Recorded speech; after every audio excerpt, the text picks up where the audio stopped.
haven't seen it, well, we're gonna spoil it. Spoil it in your face. That's your warning. So if you get pissed, it's all your fault. Woo-hoo. Woo-hoo. Dun, dun, dun, dun, dun, dun, dun, dun, dun, dun, dun, dun. I'm Eddie Collins. Guys, I'm just Justin Brown. I ain't doing this shit. Weird Media Popcorn. Spoiling movies. But of course, we're not spoiling this movie because it came out in 1977. Has had a lot of different iterations. It's sometimes called Star Wars. Sometimes it's called A New Hope. Sometimes it's called Star Wars Episode 4, A New Hope. That's right, because we found out later on as fans that this was actually Episode 4 in a whole saga, the Skywalker family that George Lucas had supposedly had in his mind, even though he later admitted he didn't quite know where the story went after A New Hope. And of course, it's written and directed by George Lucas, starring Mark Hamill, Harrison Ford, Carrie Fisher, Peter Cushing, Alec Guinness, and of course the incredible voice work of James Earl Jones.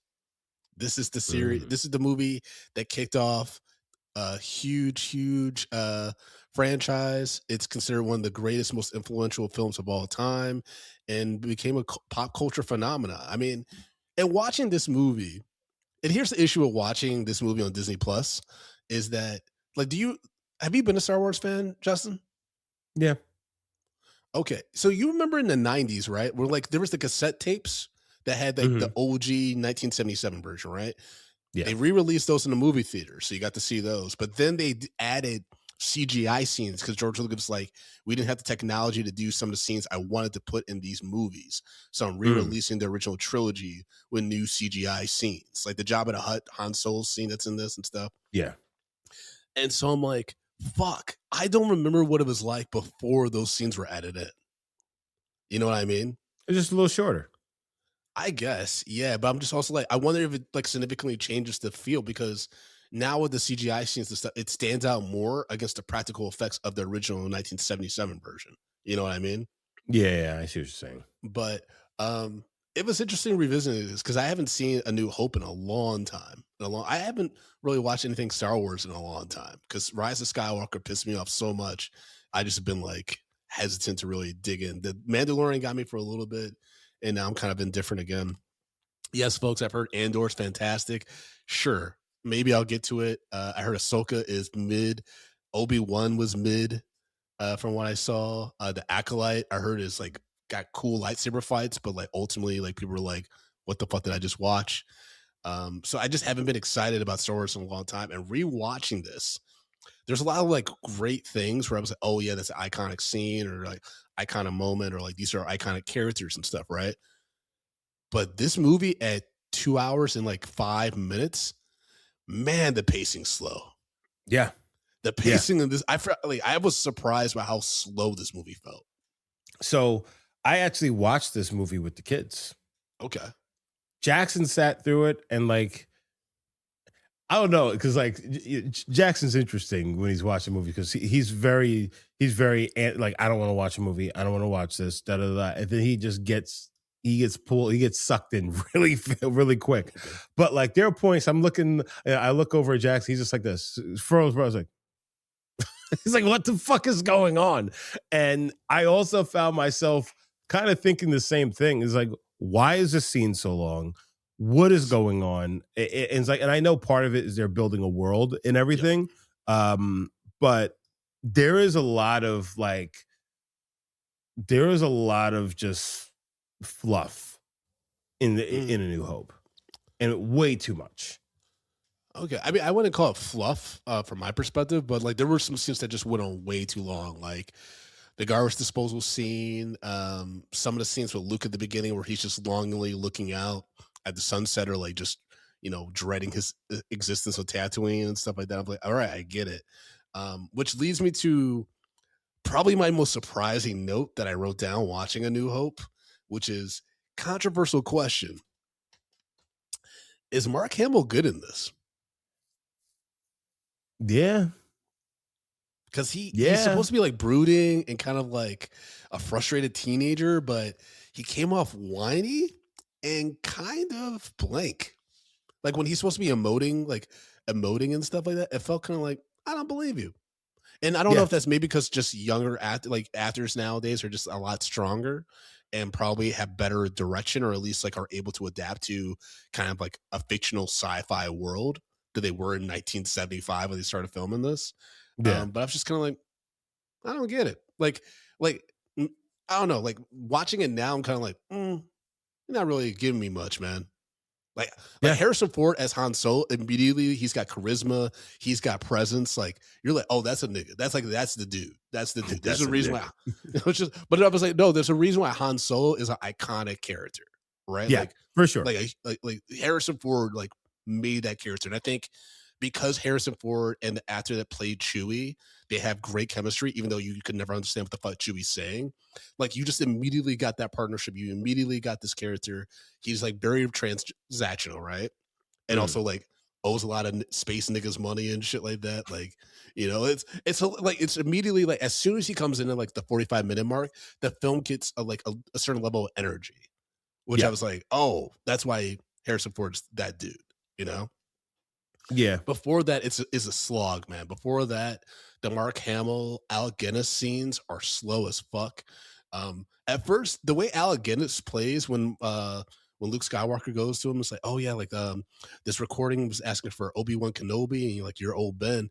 And then Alec Guinness is like, Obi-Wan Kenobi. And the way his Yeah. eyes bulge, I was like, yo, Luke, he might kill you. Like, Yeah. that's like some like, I've been found out. Yeah. Time to Nobody's start seen that killing nigga in years. Ha! Just like, Luke, read the room, bro. But again, there are iconic scenes in this, like the opening scroll with that music. It's just like there was never anything like it, and hasn't been anything like it since. You know what I mean? Yeah. And then Darth It's Vader, man, it's just a cool character. Like Darth Vader, when he chokes that, I forgot that one dude that on the Death Star was popping shit off to Vader like that. Oh He's yeah, like, yeah. you Same. clairvoyant Like, witch. I was like, do you know who he is? Like, what are you doing? exactly. I was, when that motherfucker I was like, I don't remember this scene, but that motherfucker got a death wish. Yeah, I wrote that down too. I was like, I don't remember him being that mouthy. But also at the same time, why wouldn't Vader just kill him right there? Well, because remember, like this is like the dynamic between the General Tarkin and Vader is weird, right? Because they both report to Palpatine, but there was times, and especially in this movie, where it felt like Vader technically reported to General Moff Tark or whatever his name was. So Yeah. I think that him saying like "let him go" was like to show that power balance, Yeah. which is always interesting, right? Because it's like, well, Vader actually can use the Force, like he can kill everybody. Yeah. Like it's not Like, that hard. yeah, I mean, like he is the big bad. And it's so interesting that people are like doubting the Force. Like he's like, don't doubt the Force. And it's like, I guess maybe because it's been so long since the Jedi were removed, and he's like, it's just him and Palpatine as Siths, right? Yeah. That like, I guess people don't quite know about how the Force works. But you would think like there'd be tales of the Jedi and stuff like that, and what they could do with their power. Yeah. So Mm-hmm. if he's That's the dude why- that helped take them out, like I'd be like, I don't really want to piss him off. Yeah. Yeah. And that's the thing. Like when that scene happened, I'm just like, and also like, all right. Also knowing how unhinged that Vader is. Mm. I mean, and also the fact that he's quick to choke a nigga. Listen to me, he was Latrell Sprewell before Latrell Sprewell was a thing. Like, of course he's gonna be like, oh, who the fuck are you talking to? Like, I don't know. I think I expected a little bit more from that scene, because when that happened, I was like, oh, this nigga about to die. I'm just like, and when nothing happened, I was just like, that it didn't quite seem on brand for Vader. Yeah. I mean, Vader does become like more vicious in Empire Strikes Back, and then he has this redemption thing in Return of the Jedi. But it was interesting because like watching this one, it reminded me of the introductions like for Kylo Ren Episode 7. And I'm actually like, oh, they kind of did a good job like making Kylo Ren being like, I'm Vader's grandson. And so like, yeah, I'm fearful and I'm a badass, but like if I feel slighted, I fucking lose my shit. Like Yeah. if you insult me, like I got a temper. You know what I mean? It's just yeah, that was interesting. But there's some stuff in this movie where I'm like, yo, this must have been insane to see in 1977 on a big screen. Yeah. You know what I mean? Like this must have made awoken so many like filmmakers and like creatives and stuff like that, especially who love sci-fi, because I can't imagine watching this for the first time and being like in the theater being like, what the fuck? I didn't even think they could make things like this. You know what I mean? There's some Yeah. sequences that hold so well still where I was like, damn, that must have been dope seeing that in the 70s, Yeah. especially high on cocaine. And that fine stuff that they had back then. Yeah. And mind you, this is before things got real sexy. You know what I mean? You don't have the whole Han Solo saying like, like Leia's like, I love you, and he's like, I know, and shit. You don't have Lando Calrissian yet. You don't have Leia in that bikini thing yet. Like they're just getting started. And I think that's what the one thing I understand about this one, like because in knowing what's coming, and Empire Strikes Back is one of the best sequels of all time. Yeah. Is that this felt like I was like, oh, it felt like when I first saw Batman Begins, where I was like, oh, that was pretty good. Like, I could definitely do more of that. And the Dark Knight's like, all right, we established these characters, we established this world. Now we're just gonna hit the fucking pedal to the metal and like, go off. That's what happens. Like, that's why I was like, this is a lot rougher than I remember, but at the same time, I know what's coming. When Empire Strikes Back, so I'm like, fuck, like I can't get too mad because they eventually were able to make a really dope sequel. You know what? I think that's kind of the thing. It's like, because I remember, I had, the tapes or DVDs, whatever, Star Wars. And I remember watching them a few times, but A New Hope did not have, great rewatchability. Because I remember, after watching this is not the one that, I was like, oh, okay. And then move on. The only thing that I would probably watch was probably the last scenes, with the dogfight. It's like, other than that, there's not much that you want to revisit in this. Think of it. There's really not that many like iconic scenes. Yeah, there's the cantina other than Obi-Wan Kenobi, you're my only hope. Yeah, that one, the cantina scene where Han Solo kills Greedo, and probably like Luke looking at the sunset on Tatooine. That's an iconic scene with the music, the John Williams score, and for me personally as a kid, seeing Uncle Ben and not Uncle Ben, Uncle Owen and Aunt Beru fucking barbecue, that like was seared into my brain. Yeah, I was like, yo, like that's rough, bro. Yeah, just skeletons. Yeah, I was like, that's gnarly, man. Getting burned alive, that's a rough way to go. Yeah. All because of some Jedi, like some blueprints for the Death Star. Now, here's one thing I wasn't clear on. Do not that many people know about the Death Star yet? I guess because like if you're on a planet and like you're broke and poor, you don't know about what the fuck's going on like in the sky above you and shit. Yeah. So which has to suck though, because if your planet just gets blown up within seconds, you have no idea why, that's terrifying. Well, I don't think you really have the time to think about how scared you are. Yeah, that's true. Because that thing hit and it just seemed boom. Yeah. And I think that's what's cool about this is what frustrates me so much about this fucking franchise, right? It's because like I know all the missteps that they've made thus far, like the films and stuff like that. But when you think about the beginning of this movie to where like Vader's trying to track down, the message that was given, like the blueprints that was sent to Leia, to Princess Leia and stuff, and you watch Rogue One that leads up to that moment, Rogue One is fucking awesome. Like Rogue One is so good at setting up the stakes that lead into, this movie. And I'm like, damn, I wish everything could be like connected like that. It like makes sense. Because I kind of wish I had watched Rogue One before watching this, because I think it would have raised the stakes a little bit more, but I want to watch it like a purist. Like, hey, this is the first one, so I'm just going to watch it. I haven't seen it in a while, everything. But like I said, I was just so turned off by how slow it was. Like, with the scavengers and stuff on Tatooine. Also, I didn't like how Luke said sand people. I did not appreciate that. But then those scavengers, the you little, bunch of sand niggas. Jesus. But I will I will say those That's little wild. those little dudes with the hoods and like the the yellow eyes and stuff like that. Yeah. Great design. Like the costume designs, production design of this movie are fucking classic. But I was like, yo, did these little niggas inspire the Minions? Because they talk like the Minions. They're kind of a cross between the Minions and fucking the ghosts that drag you to hell in Ghost. So specific and weird. Okay. um, yeah, that was Little interesting. nigga from He-Man. Oh, Justin, you'll appreciate this. Macho, the cat, really liked this movie. Oh, did He he? sat on the couch. It was like at attention watching this shit.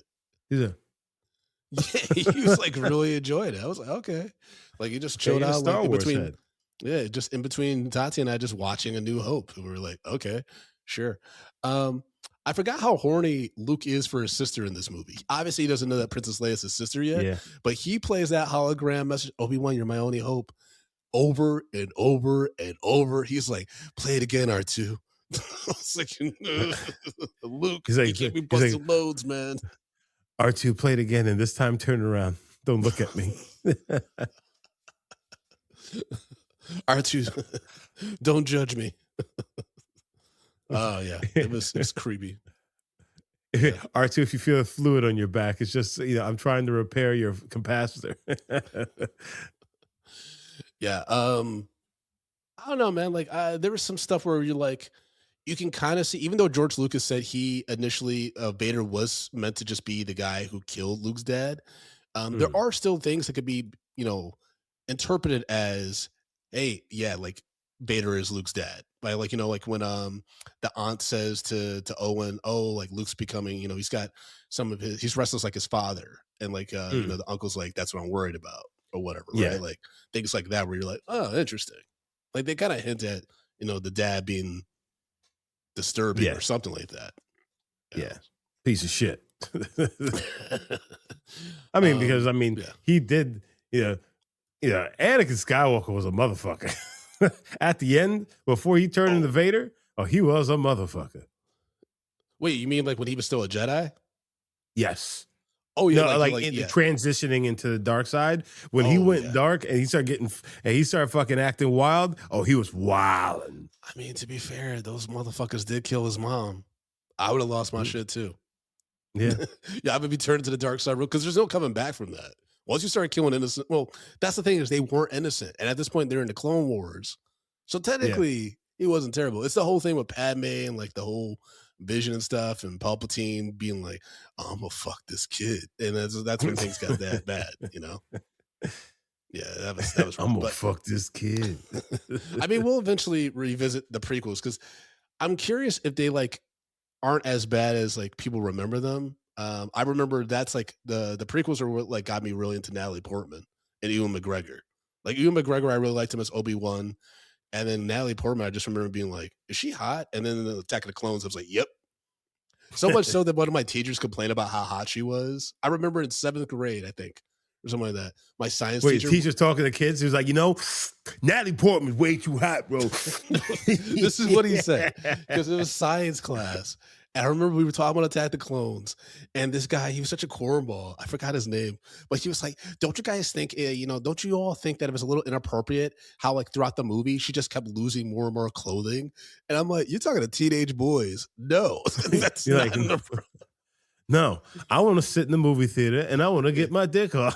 I mean, he had a point. Like she literally, like by the end of Attack of the Clones, like she's all shredded, like her shirt's all ripped up, and like she's showing her midriff and like these tight white pants. And I remember being like, yeah, that's good for me, sir.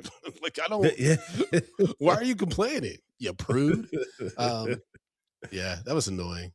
There were so many like weird teachers in Michigan that were like oddly conservative or like prude. But Oddly, to be fair, yeah. To be fair, though, it was weird that like in high school I was allowed to teach sex ed to middle school and high school students. I can understand why some teachers would be like, "What the fuck are you doing? Like, why are you teaching this?" I'll be like, well, no, it's not. What the fuck are you doing? What the fuck are we doing? Because they allowed that to happen. "Yes, that's true. That is true." You're having a student teach other students about sex. Yeah. It's an adult conversation. I did have I did have a question where I was like, it's interesting because, like I said, Lucas said that he initially in an earlier address intended for Vader to be the one that killed Luke's dad. We don't yet know that Luke and Leia are brother and sister, right? We don't find out, I think, until the second one. But when Vader is supposedly torturing Leia with that, like, big, robot with the needle and stuff like that, and they just close the door. Initially, I was thinking, oh, they did that because they didn't want to show us graphically like her getting impaled with this needle, right? But I'm like, Mm, oh, I wonder if like Vader didn't actually torture her because he's like, that's my daughter still. Because it's mm. revealed that she still didn't give up the location of like where the rebels are and stuff like Yeah. that. And so I was just like, oh, I wonder if that was like an early plant of like, oh, there might be something connected between them that holds them back from being full villain. But I also Well, could be but giving them a also, pass too. I don't think does he know that Leia is his daughter? I'm not quite sure. I think he might. I think he knows because I think just the force, and because both of his kids are force sensitive, he probably feels something. You know what I mean? Oh, the force is strong with this But one. we never like. I don't think we get a full. Like, I don't think we ever get a scene with Leia, Princess Leia, and Vader with the knowledge that he's her father. I don't think we ever get No, that. We get that no, between Luke and no. him, obviously, but we never. Yeah, and that's what's interesting. Is like because even if he did torture Leia, they're positing that she's so strong that she can resist whatever torture techniques they use on her, even though she's not revealed to be force sensitive until the sequel trilogy. Hmm. I Yeah. don't know. I mean, that's what happens with sci-fi, and like you start off in episode fucking 4, and you're trying to map all this out front and back. And they also changed the story too, like what George Lucas had planned for the sequel trilogy. Once he sold the rights and stuff to Disney, they did their own fucking thing. Like the thing that's even interesting about this is like, yeah, all right. So Luke, he's force sensitive. He has the powers within him, but then Obi-Wan I have the shows up and power. he's like, he kind of shows, he's teaching him how to use it. I just, so his uncle, his aunt and his uncle get fucking barbecued. Obviously he's not necessarily living, a great life. Yeah. You know what I'm saying? I would think that something would have probably happened, which would have brought, or given him some hint that he was, it was possible for him to do some of this shit, something like that prior to, Mm. meeting Obi-Wan. You know what I'm saying? Because it's just like, it's not like he's living like a sheltered life where he's not, finding himself under well, it's not like he's living a sheltered life where like things aren't happening to him. Yeah. So like I don't know that thing always kind of maybe there's this like I don't know it just doesn't. I don't know if they realize it while writing this. They're like this may not necessarily fit in with everything. Yeah, I mean, George Lucas, he had a very creative mind when he put all this together. I used to have a Cocaine. quote. I used to have a quote on my dresser over here, like cabinet or whatever, filing cabinet, that Harrison Ford told George Lucas one time, where he was like, "George, you can write this shit, but that doesn't mean you can say it." So Yeah. there's a lot of like changing of dialogue and like adjustments and stuff because it's just some of the stuff that they had to say was just insane. You know what I mean? So Yeah. it just isn't natural. Like, and so I'm sure there's some things that George had like mapped out, but like hadn't quite thoroughly thought through. And so that's why there's always going to be inconsistencies and stuff like that. Like, I mean, think about the Game of Thrones world. Like George R. R. Martin, the reason why this motherfucker hasn't come up with a new book yet is because years ago I read a Rolling Stone article about him. He can't keep track of all the fucking kingdoms and people. He literally Yeah. has a team that keeps track of that for him because he made such an expansive world that like he can't even like he's so old now. He's like, I don't know the fucking and I'm sure Lucas was even the same way, like between all the cocaine, the Raiders of the Lost Ark, other stuff he's trying to keep balance of. He's like, oh yeah, midichlorians and the Skywalker family and Oreganas and all this shit. Like, you know, he's making it up Well, as he went. but and to that Harrison Ford quote, like that is something about writers and stuff like that. Sometimes they write shit and I'm just like, okay, but this doesn't like Like no one would ever. No, people don't talk like this. Who are you? Why would you write these things? It's like, or like this doesn't make sense in this context. And I think that's where the performer comes in and has to make this thing real. But writers also kind of sometimes have to get out of the way and allow their art to actually be interpreted in a way that makes it palatable. Mm-hmm. Yeah. I mean, I think Star Wars, especially when it first came out, was such a unique story, and the way that it's, filmed, the whole concept of a lightsaber and the Force, and good versus evil and stuff. I think it was just a tale as old as time that people were able to connect with, and it's such a big scale. Like a lot of people hadn't seen stuff like this before. And remember, bro, this is at a time when I think Spielberg just had Jaws. I think 1977 was. I want to pull up that year. I feel like that was a huge year for film, and that was like the new stars kind of breaking out, like the new directors kind of breaking out, like Yeah. Lucas, Spielberg. I think Scorsese had already been making some movies and stuff like that, but this was like a breakout time in cinema. You know what I Yeah. mean? Like it's pretty wild. But yeah, like before we started recording, you were kind of like you were pleading with our producer Yubi, like, please don't make us watch, a Star Wars movie every month. Like, what's kind of like your resistance on that right now? Well, for one, like this movie was fucking boring. But you know that the next one's going to be great. Yeah. I can't remember. I can't quite remember how I felt about Return of the Jedi. I remember liking Leia in the bikini, Jabba the Hutt getting killed, but I don't remember if I liked the Ewoks or not. Oh, the Ewoks are cool. They're cute. Okay. Cute as shit. So, all right. So this is the thing. This movie is not necessarily great, but then like, then they get better, but then we're going to go to the prequels, and then the prequels get not so great. The first one is not great. Then what is it? I forgot what the name of them are. But then like that's not that one's starting to get a little bit better. And then I believe Clone Wars is the last one, correct? What do you mean in regards to the shows? No, the movies. The prequels? The prequels? No, Yeah. the last one is the Revenge of the Sith.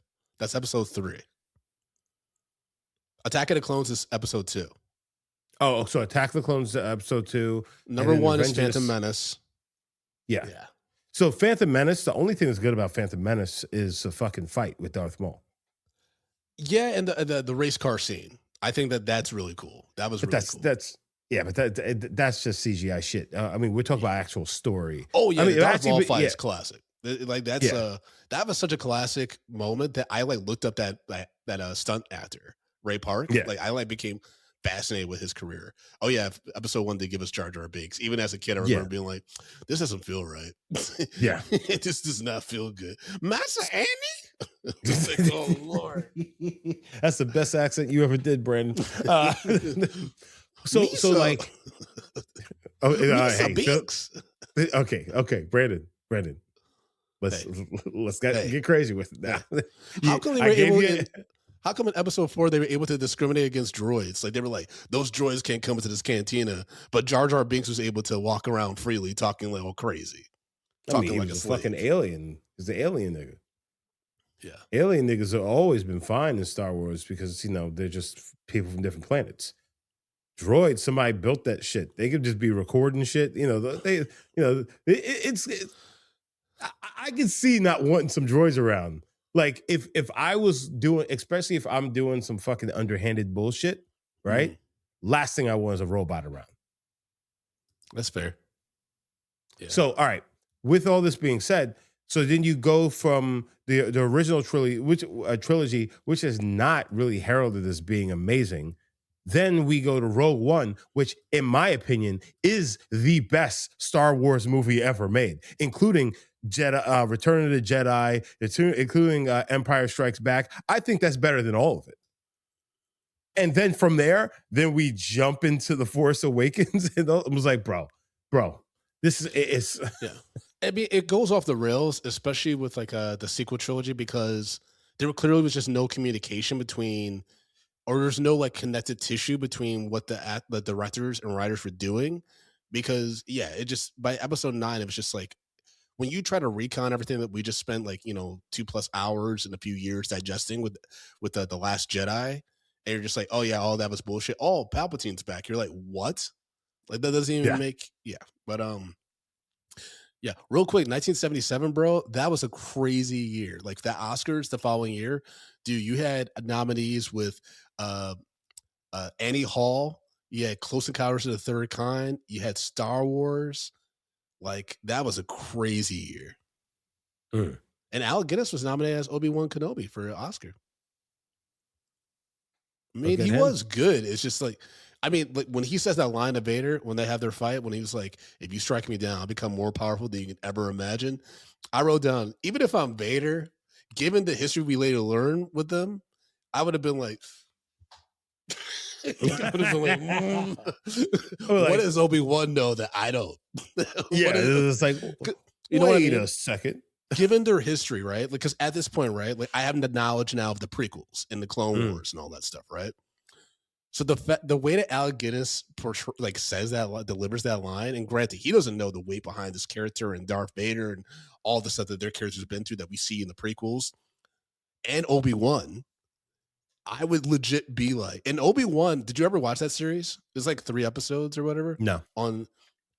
So Obi-Wan, there's like fights between Vader and Obi-Wan in like that prequel TV series, and Mm. Vader gets some licks in. Like Vader like gets like a little bit of revenge for what Obi-Wan did to him in Revenge of the Sith.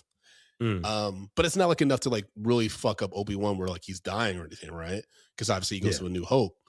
But it's like between all the stuff they've gone through, if my old like mentor or like an opposite Padawan or whatever the fuck said that to me, given everything we know about the history of the Force, I'd be like, yeah, like, you know what? Tempers are high. You know what I We mean? good. Like We good.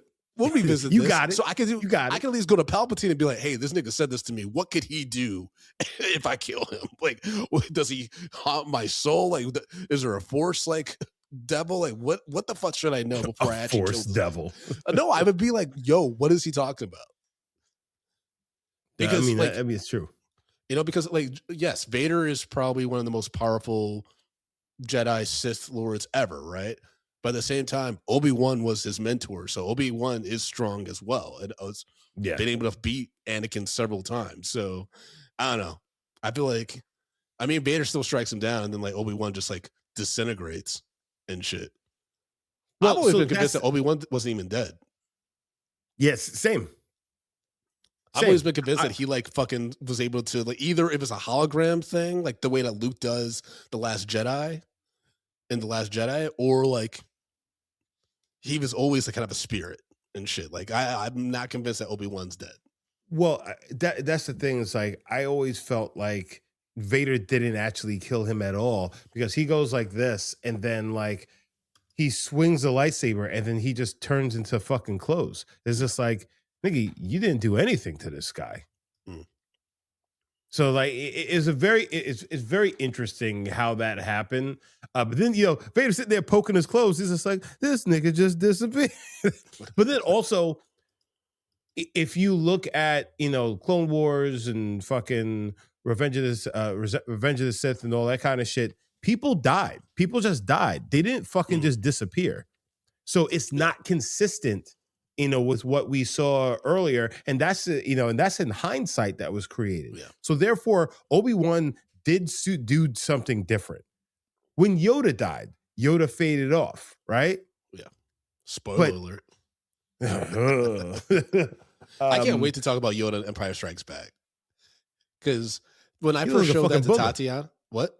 He was like a booger. Okay, there's a lot of He jokes looks that like can a be made booger about with Yoda's ears. appearance. But when I first showed the Empire Strikes Back to Tatiana to try to get her ready for the the Force Awakens, she was like, "Yo, is this like Kermit's drunk uncle? Like, what's going on with Yoda?" I'm like, he lost his fucking mind. He went from being like one of the most powerful, respected Jedi in the galaxy to having to live in a fucking swamp for decades by himself. Like, yeah, he's gonna lose it. You know what I mean? Yeah. He's probably pounding a lot of galaxy puss and stuff like that. Now he fucking surrounded by swamp lizards and shit.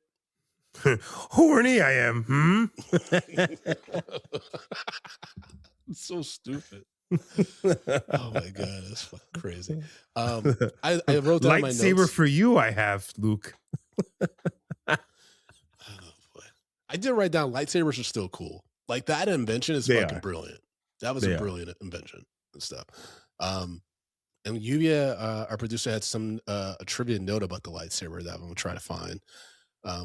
In the meantime, Alec Guinness accepted a small percentage of profits instead of a large salary, eventually earning millions from that deal.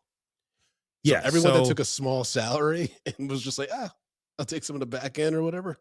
so They James cleaned Earl up. Jones didn't get shit for this. Most actors, actually, Mark Hamill, Carrie Fisher, I think Harrison Ford was one of the few ones that took the percentages. And he made bank off of this, but mostly everyone that just took the small salary, because also let's talk about James Earl Jones in particular. He's a black actor working in Hollywood. He doesn't know when, if this thing's going to go anywhere, because this is really sci-fi. This could end up just on somebody's fucking shelf or never really get finished. So he took, I think it was like $5,000 or something like that, and ran with that shit and thinking he did something good, and then boom, they didn't really make their money until the second one came out. Mm-hmm. Yeah. According to UBS trivia, Lucas accepted a smaller salary in exchange for full merchandising rights. Holy shit! A decision that revolutionized movie merchandising and made him millions. Are we sure it's not billions at this point? Yeah. Holy fuck! Like that's like a Matt Groening kind of deal from like The Simpsons. Mm-hmm. That is like, even if he sold the film rights and stuff like that to Disney, if he has a little bit, even a percentage of the merchandising rights still, because have you been to Galaxy's Edge in Orlando, Florida? Bro, No. that like, I was floored. Like, even as a passive Star Wars fan nowadays, like that was incredible. Like they have like a real cantina, like from the movie. They have a real like to scale like Millennium Falcon, like niggas be coming out like dressed up like Kylo Ren and Rey and stuff like that. It's like very interactive and engaging. Like definitely take the family at some point when everyone's of age, like who can like comfortably go on the rides and stuff. It was an experience, bro. It was dope. Okay. It was really cool. Like, and like, like we don't have any kids, and like, we were with Tati's mom and like her cousin, but we all had like a blast, and they like don't even care much for Star Wars. Like it was fucking. It was awesome. I can see why. Oh god. So apparently, an unfinished rough cut screen for Lucas's filmmaker friends was mocked by most viewers, with Brian De Palma reportedly calling it the worst movie ever, while Spielberg predicted it would become the biggest movie ever made. And that's why Spielberg and Lucas are still friends. Spielberg's like, hey man. I mean, they also developed Raiders of the Lost Ark together, so which is another Harrison Ford vehicle. That's fucking crazy. Harrison Ford, man, talk about one of the luckiest actors of all time. Well, just how that worked out for him. Yeah, I mean, you have to be in the right place at the right time, and one thing boom. Well, the trivia: Star Wars was expected to flop so strongly by George Lucas that he skipped the premiere for Hawaii Vacation with Steven Spielberg, where they created the idea for Raiders of the Lost Ark. So imagine doing it back to back. You're doing Star Wars, and then you do Raiders of the Lost Ark. And that's like just George Lucas, I think, produced this. Spielberg directed that one. Like they both were just fucking in the late 70s to the 80s were just caking off this IP, these IPs. Well, and crazy. And then after this movie comes out, you have your fucking, this guy comes in and he is fucking, a hot fucking flame on screen. As soon as he shows up, it's just like, yeah, that's our Indiana Jones. Yeah. So like, that's, Harrison Ford, man, like, but that's what I think that's what most actors hope that they're like. Harrison Ford has that career that I think that most actors wish, hope, and pray that will happen for them. He's what I'm saying? He's a movie star. Yeah, he's a movie star. Yeah. And like I've been rewatching, but a self-made one. Self-made one, made based off his performances, not based off of fucking the politics. His performance was so good in this that people that George Lucas and fucking Spielberg were just like, Give us that guy. I think we could go somewhere. Mhm. Yeah. Yeah, our producer Yubi in the chat's reminding us that George Lucas knew him from American Graffiti, and he initially didn't want Harrison Ford for Han Solo originally. Yeah, I think he wanted all unknowns, and Harrison Ford had kind of been breaking out already. But yeah, like it was just a great gamble. And Harrison Ford, like he's iconic for like two big characters, so much so that they've tried to continue those characters with different actors, and they've fallen flat on their face. Yeah. Like he's so hard to replicate. And that's just Wait, who do they that's try to? I mean, obviously, with the Han Solo movie, the Solo movie. they Well, tried to who do else? like an Indiana Jones TV show a while Oh back. yeah, Yeah, that's and then right. they also were trying to remember they were with the sequels that when Shia LaBeouf was like his son, they were flirting with Shia LaBeouf taking over. And then Yeah, obviously, like he imploded, but like I think even when people were like, "Yeah, he doesn't have it. Like he yeah, can't replace Harrison Ford in this." yeah, And that's what's hard, right? Like the closest thing, like the closest character you got in pop culture, I think, to potentially replace Indiana Jones would be like a Nathan Drake from the Uncharted games. But mm, even the Tom Holland movie proved that's a hard character to like execute on film yeah. because the video game is so fucking good. It's I've so actually expansive. I've been replaying Uncharted 4, bro. That fucking game is Mm. amazing. That's one of the best games ever. It's so good. Um, yeah. Anyways, so I'm looking at my notes to see. Oh yeah, Luke dealt with a lot of fucking loss in this movie. Yeah, I remember when I first saw this movie, like I hadn't seen a white kid lose so many people important to him since Huck 8 Mile. Finn. No, like, that's after. That's after. But like Elijah Wood and Huck Finn, the Adventures of Huck Finn. Yo, that character lost. Huck Finn lost so many people in that movie. Yeah, So many people died in that movie to the point where I remember my mom crying and during the movie at the end of the movie. She's like, "So many people died." I'm like, "Oh, yeah, this is I rough mean, time." fucking Forrest Gump, man. Yeah, yeah. He I has never he got has some teary-eyed. hardcore losses as well. Yeah, he did. Yeah, he did. Yeah. Okay. Sorry. That was one of my favorite. That throwaway as he's running. Okay. And I Uh, ran. Jesus Christ. Like I get so triggered when I think about that movie because it reminds me of working at the restaurant at Bubba Gump. And just so many, I had to do all those fucking trivia questions and people asking me if Forrest is really coming by and shit. I'm like, this nigga's fake, right? Like, that's when I knew like Oh, we were fucked as a bro. world. I'm like, I would have fun with that shit. I would be lying up a goddamn storm every single time someone asked me. I give them a different line. yeah. Oh. I didn't want to risk, not getting a good tip. You know what I mean? So What are they fucking gonna know? They're tourists. true. No, but you play it up. You play it up. Yeah. It's just like, Bubba's my great granddaddy. Did I ever tell you about the time when someone like called Bubba the colored one? I was doing trivia. Like I was like, I've been fluctuating between being a waiter and a host. And I was Mm, hosting and like because Times Square has 2 floors. So sometimes mhm. if we got so crowded, there'd be people waiting downstairs to be called upstairs to then be Yeah, part of another waiting area before they got sat. And yeah, sometimes I was the guy in the middle of that waiting area upstairs, and I had to do trivia and like give away like crackers and stuff like that as people were waiting like maybe 20 minutes to get their seats, right? And so I had to mm, do trivia. And I asked a question about Bubba and his mom or whatever. And then I was like, oh, like Bubba's mom said this thing or did this thing. And then one woman was like, oh, life is like a box of chocolates. You never know what you're going to get. And I was like, oh, yeah, no, that's Forrest's mom. And then this one guy was like, this old Southern dude with a big ass beard, Duck Dynasty beard was like, yeah, remember, Bubba's the colored one. And I'm like, everyone just turned to me when that guy said that. I was just like, and I just had a bucket of crackers. So I was just like, anyone want some crackers? Well, he's not wrong, folks. But Bubba is the colored one. And the crazy thing is, I'm pretty sure he said it very matter of fact. He's like, y'all have to remember, the colored one is Bubba. Oh no, he just Am I straight up right, was sir? like, Am I remember, right? Bubba's the colored one. Um, okay. We have to get to some letterbox reviews and the Patriot thought, but I do want to point out one line that made me laugh pretty hard, which is when Luke and Han Solo go to save Princess Leia, and Luke shows up in a stormtrooper outfit, and Princess Leia says, "Aren't you short for a stormtrooper?" I'm like, Yeah, "Damn, yeah, she's in dire straits and fucking heckling the stormtroopers.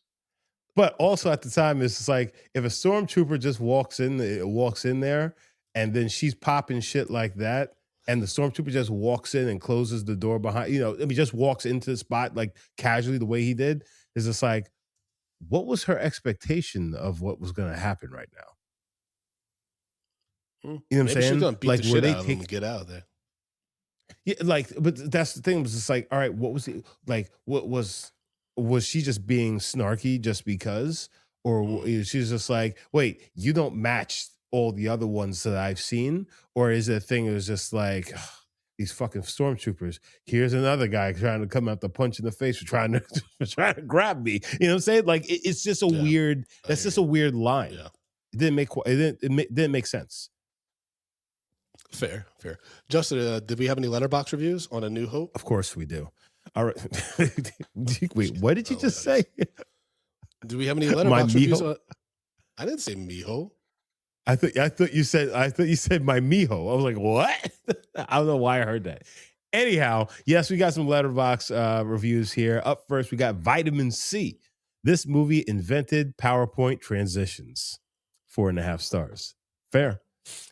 Up next, we have Joe A. Joe A says, would be a perfect movie if there was some pod racing.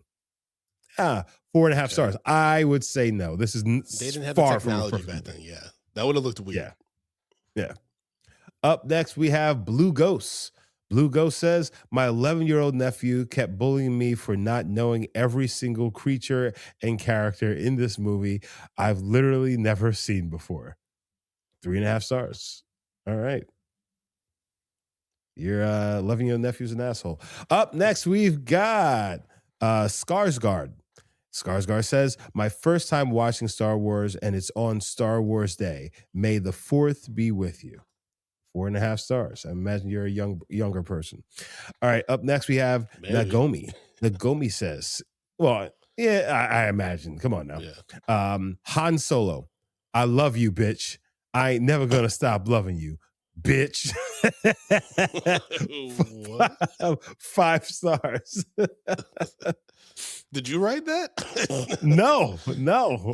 Just call Han Solo a bitch. No. Some of these people are not okay.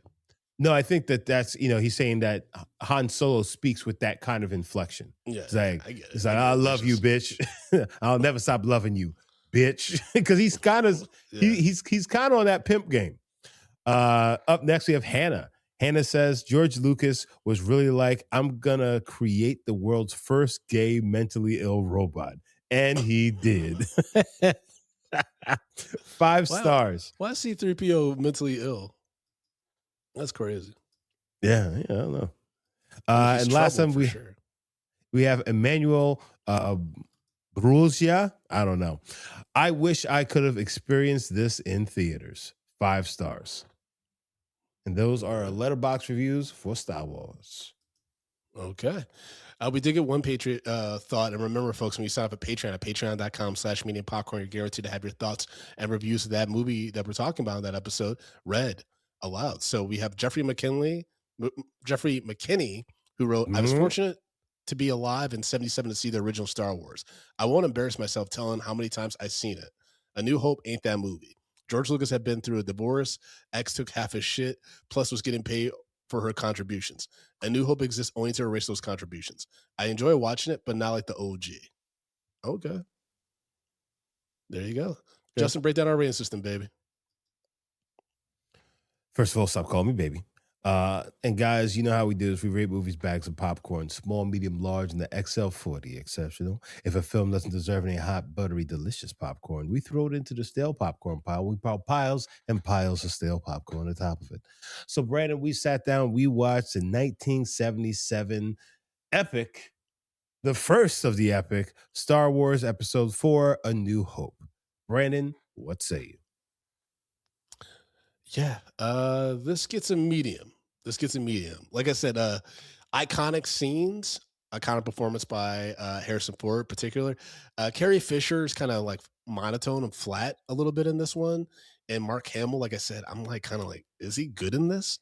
And And James Earl Jones voice acting, incredible, like iconic as Darth Vader and stuff. It sucks that the initial actor that played Darth Vader, like his voice was replaced, and I guess he wasn't really told, and so like that had to be very unfortunate to find that out. You know, like Yeah, I mean, yeah, that's a big you paycheck just, that's going out the window for you. But yeah, you just a the nigga in a suit. yeah, but the pacing is painful at times. It's really hard at times where you're like, this could easily have been a 90-minute movie because Oh some yeah, scenes for sure. run so long and the pacing is just so sluggish at times. You're like, all right, can we get to the third act where things really ramp up and stuff? And even then, there's some scenes that still go a little bit too long in that. So that's why it's getting the medium. Getting Okay, the medium. okay. Justin, what's your rating? Small. He's getting a small from me. I don't think that there's enough iconic scenes. I don't think that there's enough like really good. Just yeah, I just don't think that this is something that I. All right, if I saw A New Hope in the theaters in 1977s, right, I probably may not continue on with the series. Mm. Now, I understand that, like you were saying in the chat, the Star Wars fans are crazy. Yes, they are. People love this stuff. They are all about it. But I think because of how innovative this was for the time, I think that's why it lived and breathed off of that innovation. You know what I'm saying? Now, do the movies get better? Yes, they do. Then it dips down a little bit once the early 2000 movies come out and whatnot. But still, they do get better. I just think that the groundwork that was set in this film, while yeah, they give us some great stuff. If you were looking, if there was a Justin Brown around in 1977, this wouldn't have grasped my attention. I would have had to have seen Empire Strikes Back and then go back and then watch this. But do you think that? Oh, okay. Well, that's interesting because we'll talk about that in Empire Strikes Back. Because I'm like, would Empire Strikes Back have hit as much if you hadn't watched this one? Because I think, remember the plot twist that Vader is Luke's father. That's huge. Like I remember talking to some people that saw that like in real time. Were like, "What the fuck?" Like freaking out. You know what I mean? Yeah, and I think that's that's a very fair statement to make. But at the same time, I just think that this movie was just a little too slow. It also gave us just not a lot. And as far as the acting, the character, like Han Solo, like he's a thing that's going to make you come back. Actually, Han Solo and Vader, that's what makes you come back to this film, right? Because Vader's a fucking problem. Right. But even so, in this film, Vader isn't that big of a problem just yet. He's not the Vader that we see in the movies after this. Because Vader becomes far more unhinged and fucking nutty after this film. And maybe it's because this nigga was floating around in space in the goddamn in that fucking I forgot what they call those things. Yeah, the TIE fighters for a while, and he was just like, nah, you know what? Fuck these niggas. Everybody dies now. But outside of like Han Solo and Vader and like the coming out party of Vader, and then even just the Death Star blowing up a planet, and you say like, oh shit, a planet just got blown up. It's just like there's not much about this movie that made me be like, oh, I want to watch fucking 15 more of these fucking things, but I think that subsequent movies after this, they do a lot of the heavy lifting, which then makes this movie far more relevant than it actually is. Okay. But that's again my opinion. Some people not gonna like that shit, and they'll send me death threats. Okay, whatever. I've gotten them before. I'm getting them every other week. So who gives a fuck? I mean, yeah, like the thing with Star Wars, unfortunately, is that the sequel trilogy and some of the TV shows have done such a bad job of holding up with the perceived quality of this series that I don't think too many people would get upset at you. And also, like, it's okay to like revisit the first one, especially, and be like, didn't quite hit the way that it used to when I was a kid or whatever. And that's why I'm curious to see if Empire Strikes Back hits the way I think it will. But we'll find out when we review that episode. But until Yeah. then, folks, you can follow the show at Medium P Podcast on all social media platforms, mediumpopcorn.com for your medium popcorn needs, including links to merch, our YouTube channel. Be sure to subscribe and all that good stuff. You can follow me personally at Frodo_Blackens on Instagram and Threads, FrodoBlackens.com for show dates, including Drunk Black History tour dates in June. I'm going to be in Texas, DC, Atlanta, New York. So fuck with me. Come through FrodoBlackens.com. And Justin, if people want to follow you as well as support the show financially, what can they do, my brother? Well, guys, you can follow me at J Brown Did It on all the social media platforms, but you can follow this show, support this show on Patreon, patreon.com/medium popcorn. We have $2, $5, $10, and $15 packages. Our entire backlog is on Patreon. We have so much content on there. It is stupid for you not to be on Patreon if you enjoy this show. So again, that's patreon.com/medium popcorn. There you go, folks. Slap it up, put it down. Everyone get around. In a galaxy far, holiday. far away, medium popcorn. It's going to save the day. All right, y'all. Talk to y'all next week. Peace, and may the force be with you. Which Obi-Wan Kenobi actually never says in this movie. Peace out, little biscuits.